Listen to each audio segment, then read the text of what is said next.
Good morning दोस्तों। मैं नितिन स्वागत करता हूं आपका स्टडी कॉइन लर्निंग पर। लास्ट क्लास में हम लोगों ने बीकॉम फर्स्ट सेमेस्टर का paper number 1 business organisation start किया था और उसमें हम लोगों ने चैप्टर 1 बिजनेस का फर्स्ट कॉन्सेप्ट भी पढ़ा था। आज हम लोग उसी चैप्टर का सेकंड कॉन्सेप्ट देखेंगे। अच्छा सर, सेकंड कॉन्सेप्ट बच्चों मैंने पहले ही बताया है आपको कि हम सारे चैप्टर्स को कुछ कॉन्सेप्ट में डिवाइड करते हैं। कॉन्सेप्ट वाइज धीरे धीरे प्रिपेयर करेंगे और इन फ्यूचर एग्जाम्स की प्रिपरेशन करेंगे तो यही कॉन्सेप्ट आपके बेसिक बन जाएंगे और आपको वहां पर जाकर हेल्प करेंगे। सर ठीक है सर, कॉन्सेप्ट पढ़ाइए। तो बच्चों कॉन्सेप्ट नंबर सेकंड में हम लोग 2 पॉइंट पढ़ेंगे। कौन कौन से? व्हाट इज इंपॉर्टेंस ऑफ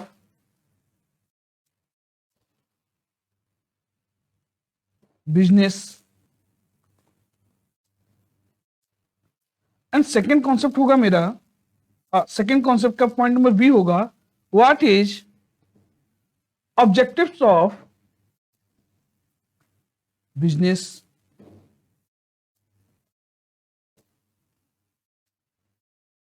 तो दोस्तों सबसे पहले हम लोगों को समझना होगा कि इंपॉर्टेंस और ऑब्जेक्टिव्स में क्या अंतर है। हाँ सर, ये तो बता ही दीजिए। बच्चों सबसे पहले देखो, इंपॉर्टेंस को हिंदी में बोलते हैं महत्व और ऑब्जेक्टिव्स को बोलते हैं उद्देश्य।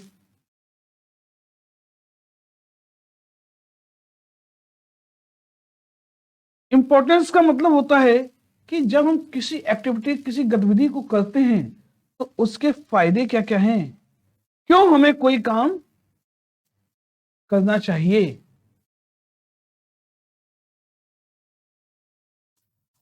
और उद्देश्य हमारे मार्गदर्शक होते हैं, मार्गदर्शक होते हैं। जब हम कोई गतिविधि करते हैं, कोई एक्टिविटी करते हैं तो हमारे उद्देश्य ही हमारा रास्ता निकालते हैं कि इस रास्ते पर चलकर हमको अपनी गतिविधियां, अपने बिजनेस की एक्टिविटीज को करना है। बात समझ में आई? हाँ सर, कुछ कुछ समझ में आया पर अच्छे से समझ में नहीं आया। ठीक है, अच्छे से भी समझ में आएगा। जब आप किसी काम को स्टार्ट करते हैं तब आप देखते हैं कि उस काम को स्टार्ट करने के बाद आपको क्या क्या फायदे होंगे। और जब आप किसी काम को स्टार्ट कर देते हैं तब आपको अपने सामने सिर्फ और सिर्फ ऑब्जेक्टिव्स रखने होते हैं कि इन उद्देश्यों को पूरा करने के लिए हमने ये काम स्टार्ट किया था। कुछ कुछ समझ में आया? हाँ सर, कुछ कुछ तो समझ में आया। चलिए और अच्छे से समझ में आएगा। सबसे पहले हम लोग कॉन्सेप्ट नंबर गए, क्या है? इंपॉर्टेंस ऑफ बिजनेस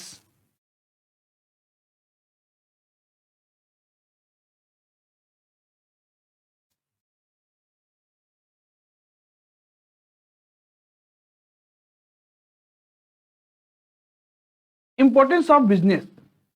एक्चुअली में बिजनेस करने के क्या क्या फायदे हैं। आपसे हम कहें कि बच्चों आप सब बिजनेस करो तो आप कहोगे क्यों करें सर बिजनेस। मैं कहूं उसके कुछ फायदे हैं तो आप कहोगे अच्छा फायदे हैं, क्या क्या फायदे हैं सर। तो मैं कहूंगा सबसे पहला तो आपकी अपनी रिवेन्यू जनरेट होगी, आप पैसा कमा सकते हो बिजनेस से। अच्छा सर, पैसा कमा सकते हैं बिजनेस से? वो तो हम नौकरी से भी कर सकते हैं। तो नौकरी में आप इंडिपेंडेंट थोड़ी ना होगे। बात तो सही है। ठीक है सर, तो पहला हो गया रेवेन्यू जनरेट कर सकते हैं।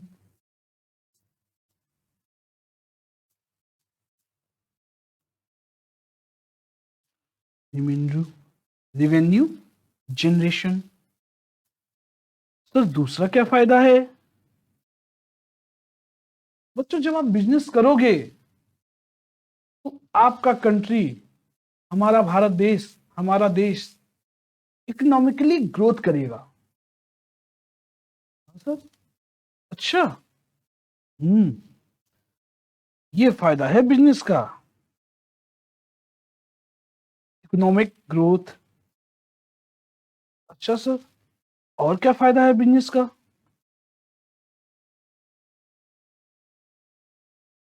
थर्ड है इनोवेशन।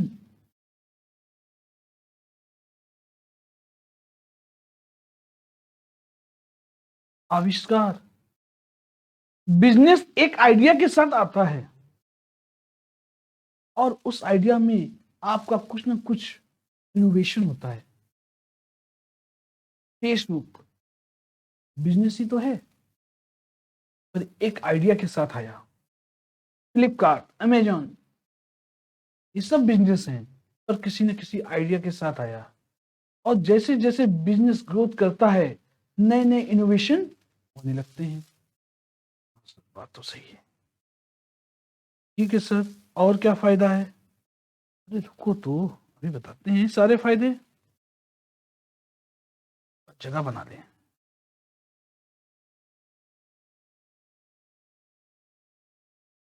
फोर्थ है improve standard of living.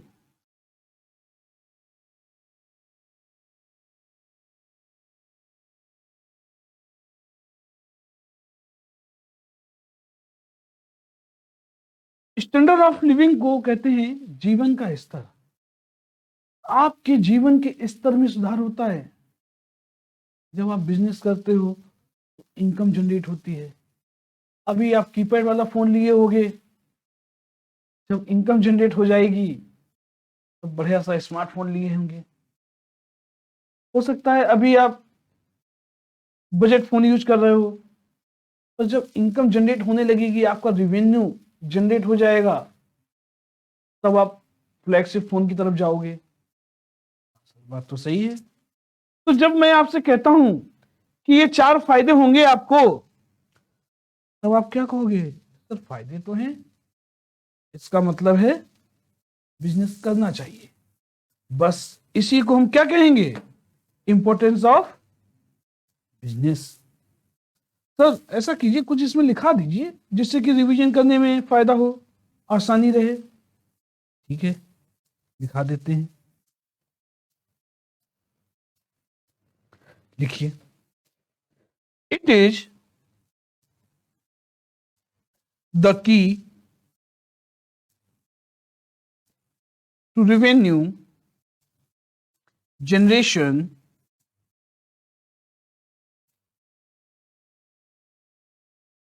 generation for the business owner। समझ में आया? ये की है किस चीज की? बिजनेस ऑनर के रेवेन्यू को जनरेट करने की। अच्छा सर, इसमें लिखिए। It is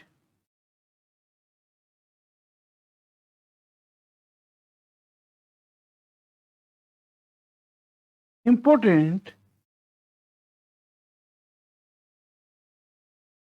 for the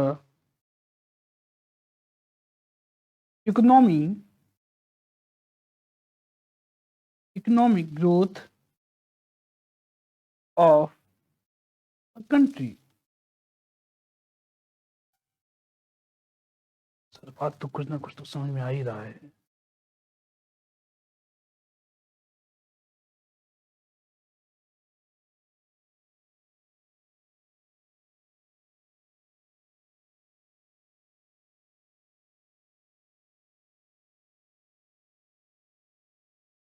innovation sir कैसे होता है?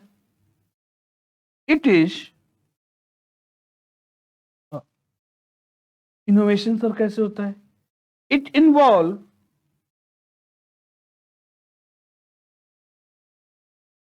brain streaming and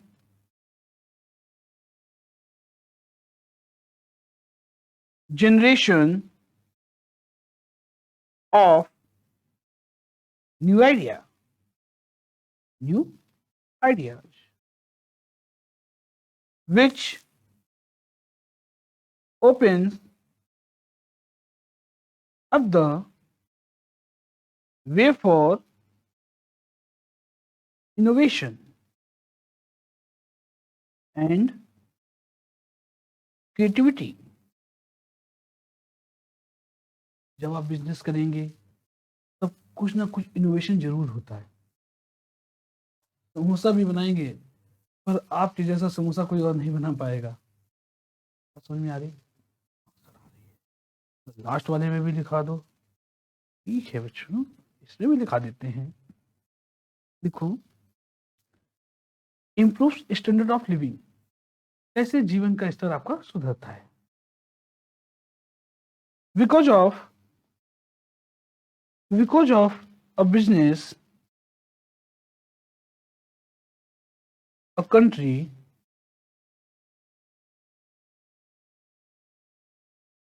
country experience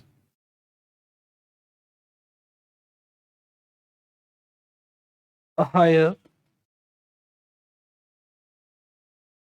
rate of employment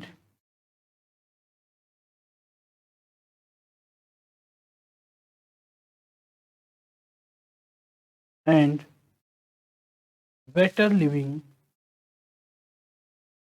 standard।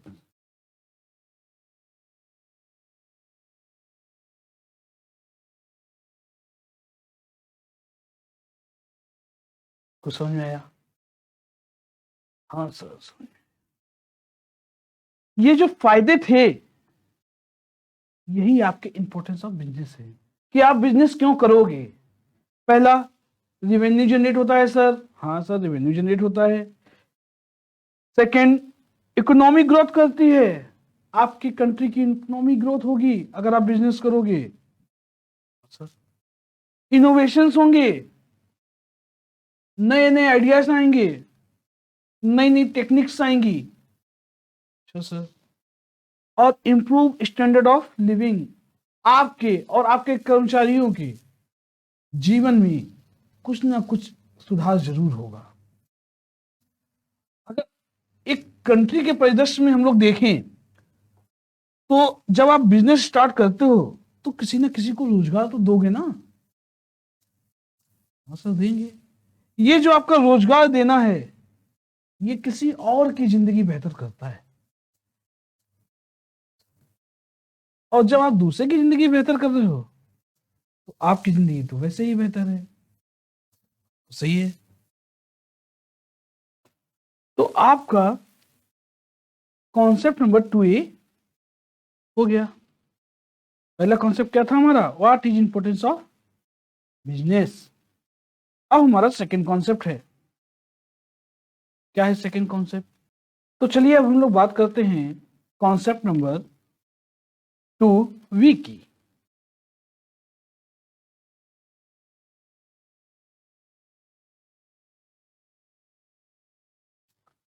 Concept number 2B क्या है हमारा? ऑब्जेक्टिव्स ऑफ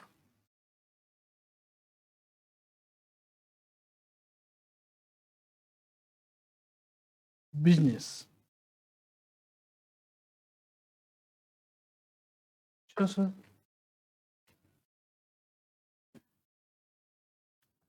बच्चों, ऑब्जेक्टिव्स ऑफ बिजनेस में हम लोग कुछ ऑब्जेक्टिव्स डिसाइड करते हैं, जिसमें हम लोग जब बिजनेस करते हैं तो उन्हीं ऑब्जेक्टिव्स को अपना मार्गदर्शक एक वे बनाकर करते हैं।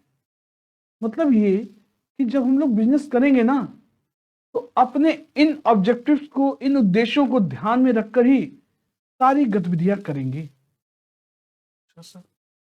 वहां पर इंपॉर्टेंस में मैंने बताया था कि मैं बिजनेस क्यों करूंगा, यहां पर बिजनेस में मैं आपको बता रहा हूं, उद्देश्यों में मैं आपको बता रहा हूं कि मैं बिजनेस किसके लिए करूंगा।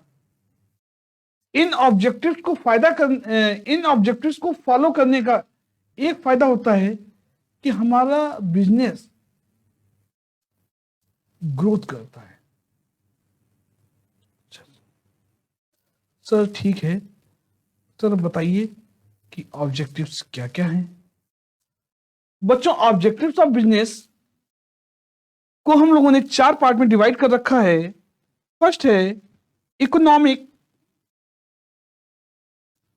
ऑब्जेक्टिव्स, सेकंड है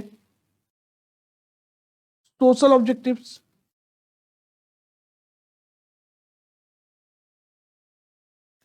थर्ड है ह्यूमन ऑब्जेक्टिव्स, फोर्थ है नेशनल ऑब्जेक्टिव्स। अच्छा सर, ऑब्जेक्टिव नेशनल भी होते हैं? हाँ बच्चों, होते हैं। सबसे पहले हम लोग पढ़ेंगे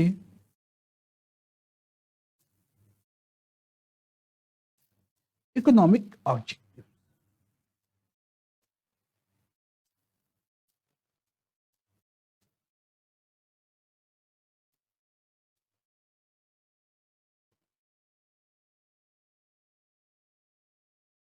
बच्चों, इकोनॉमिक ऑब्जेक्टिव्स को भी हम लोगों ने 4 पार्ट में डिवाइड कर रखा है।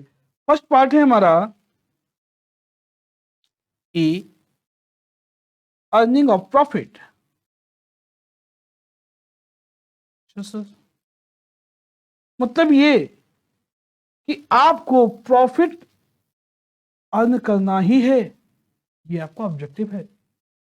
बिना प्रॉफिट के आप अपने बिजनेस को रन नहीं करा सकते। बात समझ में आ रही?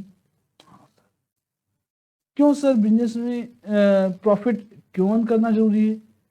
बच्चों, बिजनेस का जो प्रॉफिट होता है वो मोटिव होता है जिसके लिए बिजनेस किया जाता है। इसमें लिखिए, no business can no business can survive for long without earning sufficient profit। Sufficient profit चाहिए है। सफिशिएंट प्रॉफिट क्या होता है? जिससे कि आपकी ऑपरेटिंग कॉस्ट कम से कम निकलती रहे। अच्छा सर, फिर सर, फिर आपका सेकंड है सेटिस्फैक्शन ऑफ कस्टमर्स।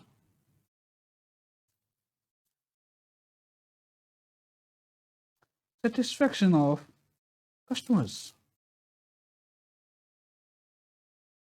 बच्चों, आप प्रॉफिट कमा लिया पर आपका कस्टमर ही आपसे नाराज हो गया,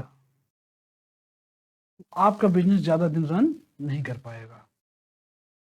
प्रॉफिट के बाद आपका सेकंड मोटिव होना चाहिए, सेकंड ऑब्जेक्टिव होना चाहिए कि कैसे कस्टमर को सेटिस्फाई करें।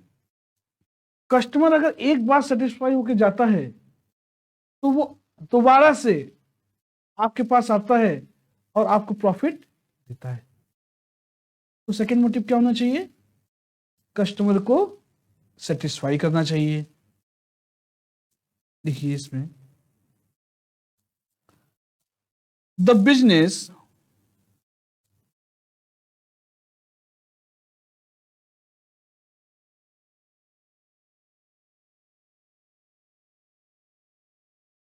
must aim at winning and satisfying the customers।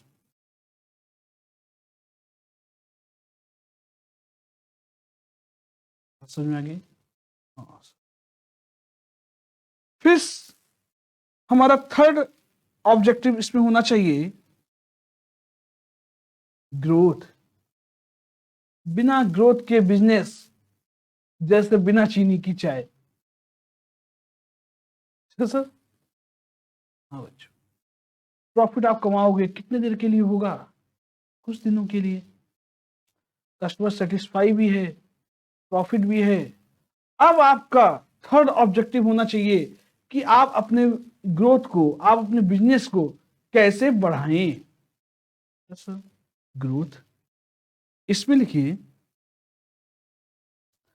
The business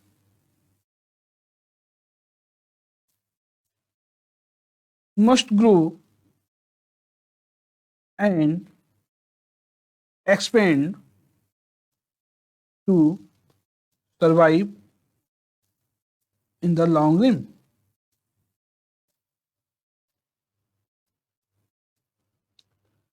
मतलब ये कि लॉन्ग टाइम में आप अपने बिजनेस को सरवाइव कराने के लिए क्या करोगे? बिजनेस को बढ़ाओगे, उसमें ग्रोथ करोगे। सर जरा ग्रोथ का मीनिंग बता दो। देखो ग्रोथ किसे कहते हैं, देखो इसमें growth is measured in term of sales volume, अपनी सेल्स को इंक्रीज करो, या increase in numbers of employ. बच्चों एम्प्लॉयज को आप तभी तो बढ़ाओगे जब आपका बिजनेस बढ़ेगा, आपका प्रॉफिट बढ़ेगा, आपका जो प्रोडक्शन लेवल है वो बढ़ेगा। ज्यादा से ज्यादा प्रोडक्ट बनाने के लिए ज्यादा से ज्यादा एम्प्लॉय रखने पड़ेंगे। तो ये भी मेजरमेंट है ग्रोथ का। पहले उनके यहाँ 2 बंदे काम करते थे, अब यार वहां 20 बंदे काम करते हैं। इसका मतलब क्या? पहले 2 बंदों से काम चलता था, अब 20 बंदों से वही काम चल रहा है। इसका मतलब बिजनेस बड़ा हो गया है। हाँ सर। और क्या? मार्केट शेयर बढ़ जाए, नंबर ऑफ प्रोडक्ट बढ़ जाए। आप जो प्रोडक्ट में बिजनेस करते हो उसमें प्रोडक्ट आप तरह तरह के डिफरेंट डिफरेंट प्रोडक्ट निकाल दो। पहले आप एक प्रोडक्ट में सेल करते थे, अब आप 10 प्रोडक्ट में सेल करते हो। यानी ग्रोथ आपका थर्ड मेन ऑब्जेक्टिव है। अच्छा सर, बस सर हो गया? नहीं बच्चों, लास्ट है इसी में, इकोनॉमिक ऑब्जेक्टिव भी लास्ट है। क्या है? Effective utilisation of resources. आपके पास, आपके बिजनेस के पास जितने भी रिसोर्सेज हैं उनका आप इफेक्टिव यूटिलाइजेशन कर रहे हो या नहीं। 20 बंदे आपने काम में रख तो लिए और 10 तो सोते रहते हैं, तो क्या? तो नुकसान हो रहा है ना बिजनेस को। आपको हर एम्प्लॉय का, आपके बिजनेस की हर एसेट का एक इफेक्टिव यूटिलाइजेशन करना है, उनका एक अच्छा प्रयोग करना है, जिससे कि आप ज्यादा प्रॉफिट कमा सको, आप अपने कस्टमर्स को सेटिस्फाई कर सको और अपने बिजनेस को ग्रोथ करा सको। बात समझ में आ गई? इसमें लिख लो। बच्चों लिखाने का मेरा मोटिव ये रहता है कि जब भी आप कल रिवीजन करोगे ना तो ये सब दिमाग में चलेगा।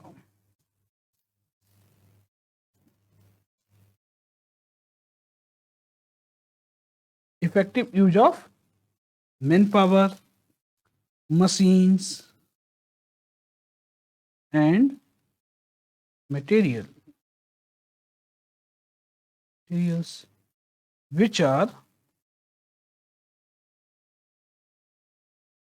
considered scarce resources। बात समझ में आ गई?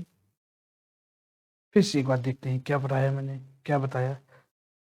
मैं सेकंड कॉन्सेप्ट आपको पढ़ा रहा था, इसमें था ऑब्जेक्टिव्स ऑफ बिजनेस क्या है।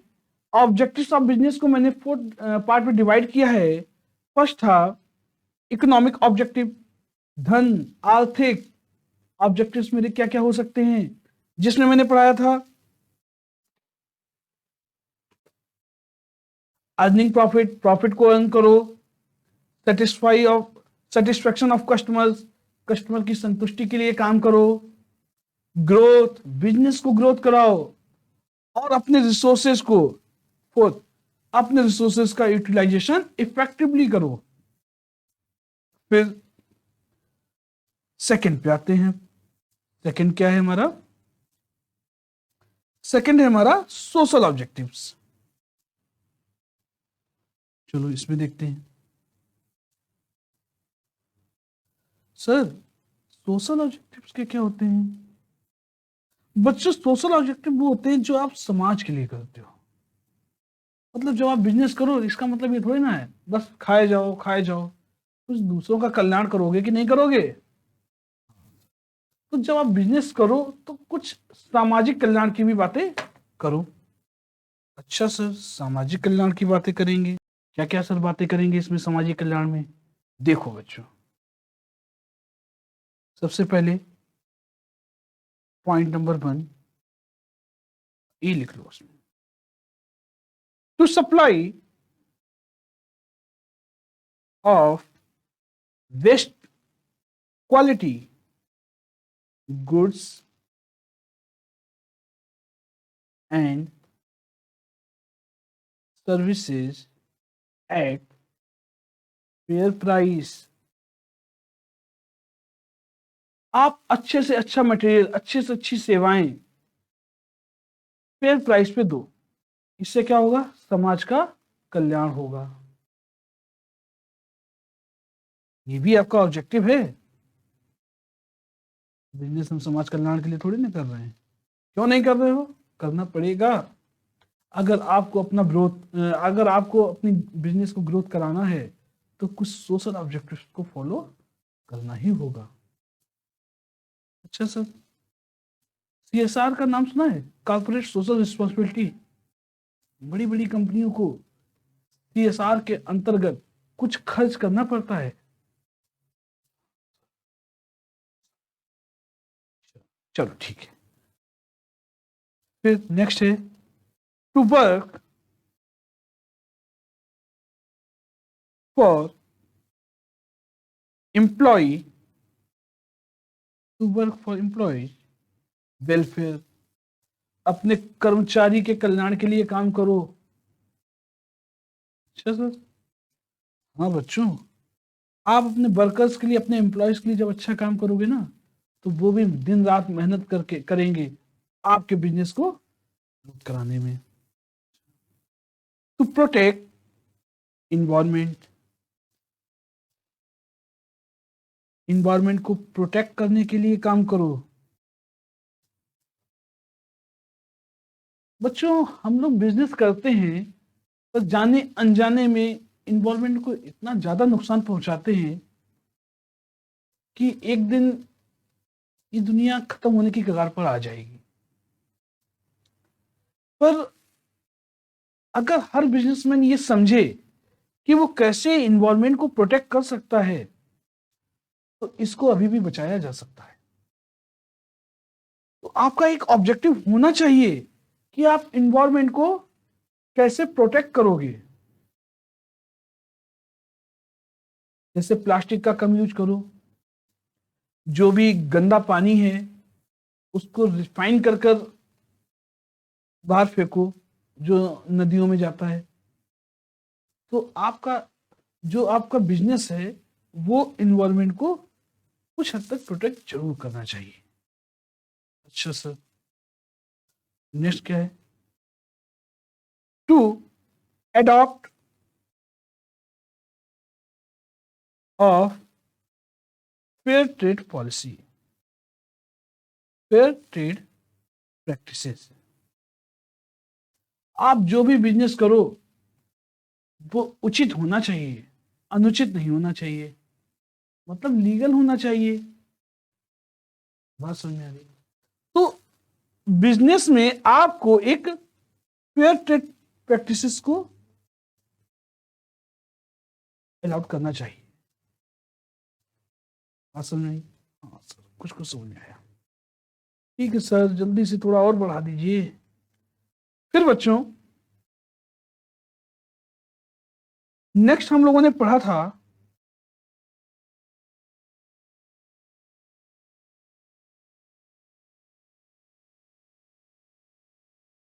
Human objectives. Sir human objectives के क्या है मतलब है? बच्चों, आप लोग जब बिजनेस करते हो तो दो तरीके के ह्यूमन से,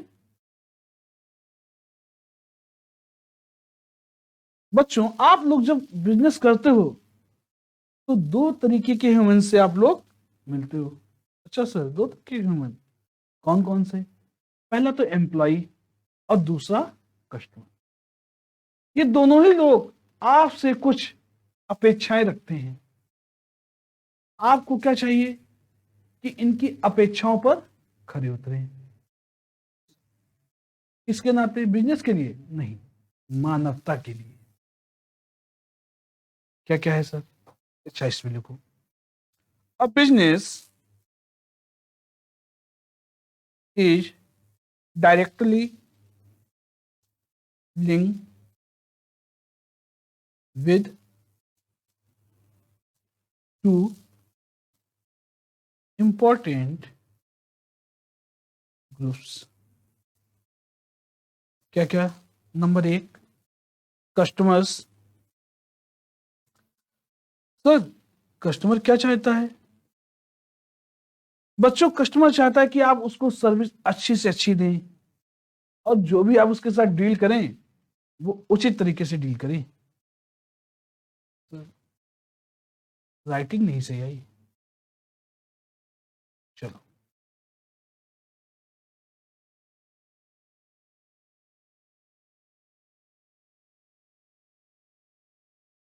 एंड फेयर फीलिंग्स। दूसरा प्राणी कौन है? एम्प्लॉई। एम्प्लॉय क्या चाहता है सर? एम्प्लॉय कहता है कि उसको भी सेटिस्फेक्शन चाहिए, वो अपने काम से संतुष्ट हो। अगर एम्प्लॉय अपने काम से संतुष्ट नहीं होगा तो निकल लेगा, फिर क्या करोगे आप? तो आपको क्या चाहिए? उसको उतना काम दो जिससे कि वो सेटिस्फाई रहे।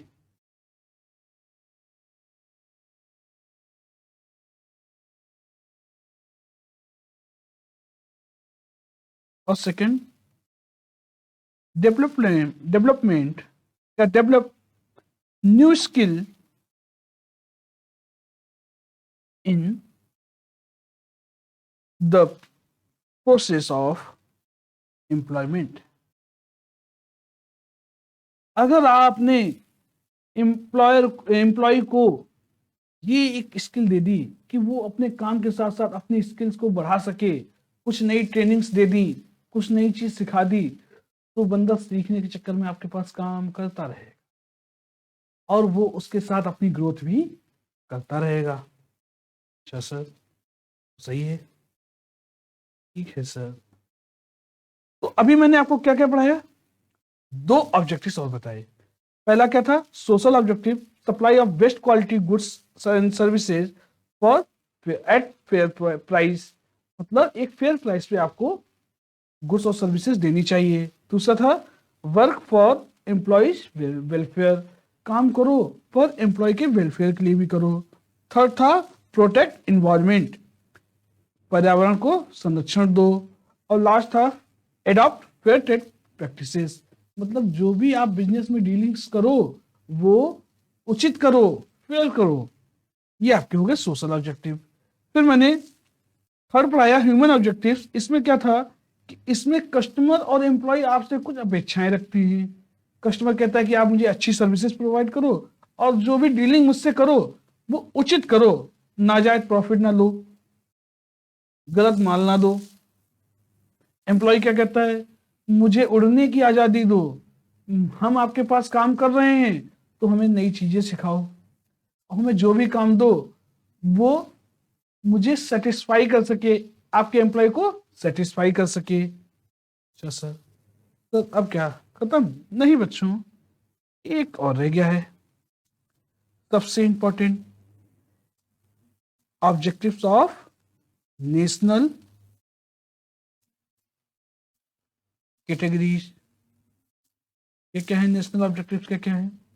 जल्दी जल्दी सीखो। डेवलपमेंट ऑफ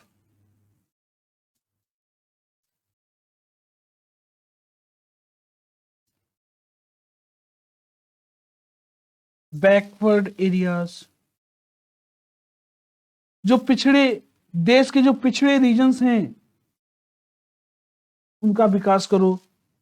अच्छा, development of small scale industries, जो छोटी छोटी इंडस्ट्रीज हैं उनका विकास करो। Economic development of the nation, जब आपका बिजनेस ग्रोथ होगा आप क्या करोगे? देश की इकोनॉमी में भी ग्रोथ कराओगे। फोर्थ, ये इंपॉर्टेंट है, इंपोर्ट सब्स्टिट्यूशन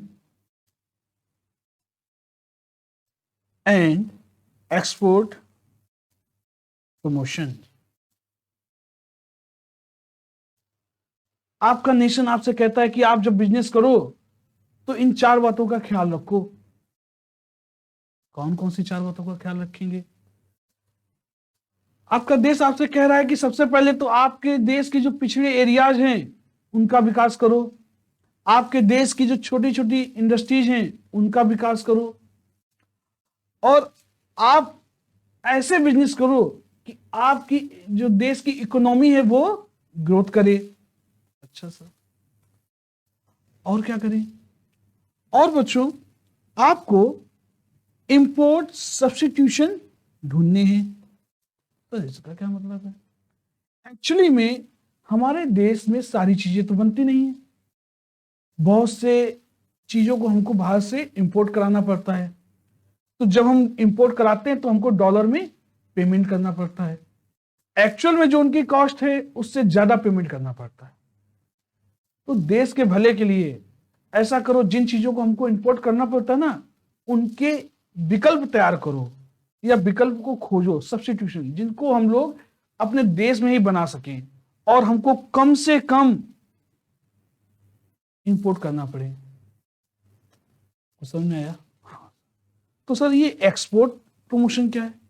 एक्सपोर्ट होता है जब हम अपने यहां के कुछ गुड्स और सर्विसेज को किसी और कंट्री में सेल करते हैं। इसमें बच्चों देश का फायदा होता है, क्योंकि हमको जब हम कोई गुड्स या सर्विसेज सेल करते हैं तो हमको उसके बदले में क्या मिलता है? डॉलर। और जब हमको डॉलर मिलता है तो उससे क्या होता है? हमारी इकोनॉमी मजबूत होती है। तो हमको कुछ ऐसे प्रमोशंस करने चाहिए, ऐसी चीजें बनानी चाहिए जिससे कि आपका जो एक्सपोर्ट है वो बढ़ सके। देश के बाहर आप कुछ गुड्स और सर्विसेज को एक्सपोर्ट कर सको और डॉलर ला सको, और इससे क्या फायदा होगा? आपका बिजनेस तो ग्रोथ करेगा ही, देश भी डेवलप होगा। तो बात समझ में आ गई? हाँ सर, समझ में आ गई। चलिए आज इतने ही रखते हैं। अगर आपको ये वीडियो अच्छा लगा हो तो प्लीज एक लाइक तो बनता है, तो लाइक, सब्सक्राइब, और थैंक यू सो मच।